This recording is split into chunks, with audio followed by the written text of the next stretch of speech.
যেখানে মসজিদের উদ্যোগে বার্ষিক ওয়াজ মাহফিলের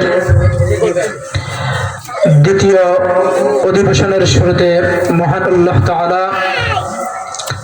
আমাদেরকে মাগরিবের নামাজ জামাতের সহিত আদায় করার পরে কোরআনের মাহফিলে বসার সুযোগ করে দিয়েছেন। আমরা সে মহান মালিকের দরবারে শুকরিয়া আদায় করছি যে আলহামদুলিল্লাহ।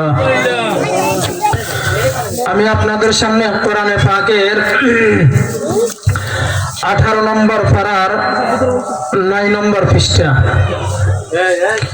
114 সূরার 24 নম্বর সূরা সূরাতুন নূর।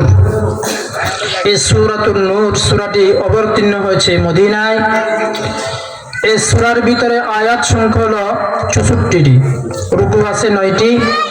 তোর মধ্যে আমি আপনাদের সামনে এই সূরাতুন নূরের দ্বিতীয় এবং তৃতীয় নম্বর আয়াতটি তেলাওয়াত করেছি এবং প্রিয় নবী মুহাম্মদুর রাসূলুল্লাহ সাল্লাল্লাহু আলাইহি ওয়াসাল্লামের অসংখ্য অগণিত হাদিসের বাণী থেকে ছোট্ট একটি হাদিস আপনাদের সামনে পাঠ করেছি।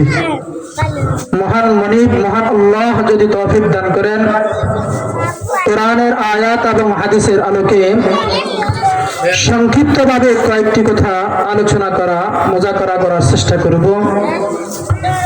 আলোচনার শুরুতে মহান আল্লাহ তাআলার নিকট দোয়া করি, মহান আল্লাহ মহান মনিব যেন সর্বপ্রথম আমি অধম গুনাহগারকে উপস্থিত সকলকে যতজনের কানে মাইকের আওয়াজ যাচ্ছে প্রত্যেকটি মানুষকে যেন মহান আল্লাহ তাআলা আমল করার তৌফিক দান করেন। সকলে বলেন আমিন।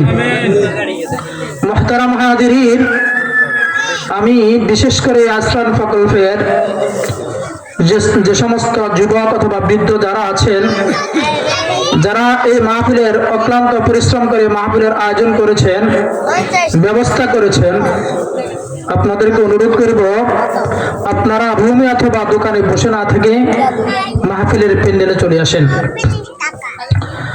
আল্লাহ রাব্বুল আলামিন কোরআনে পাকে সূরাতুন নূরের দ্বিতীয় নম্বর আয়াতে আল্লাহ তাআলা ইরশাদ করেন, الزانية والزاني فاجلدوا كل واحد منهما 100 جلدة الزانية والزاني فاجلدوا كل واحد منهما 100 جلدة। আল্লাহ তাআলা বলেন, বেবিচারিণী নারী এবং বেবিচারী পুরুষ, বেবিচারিণী নারী এবং বেবিচারী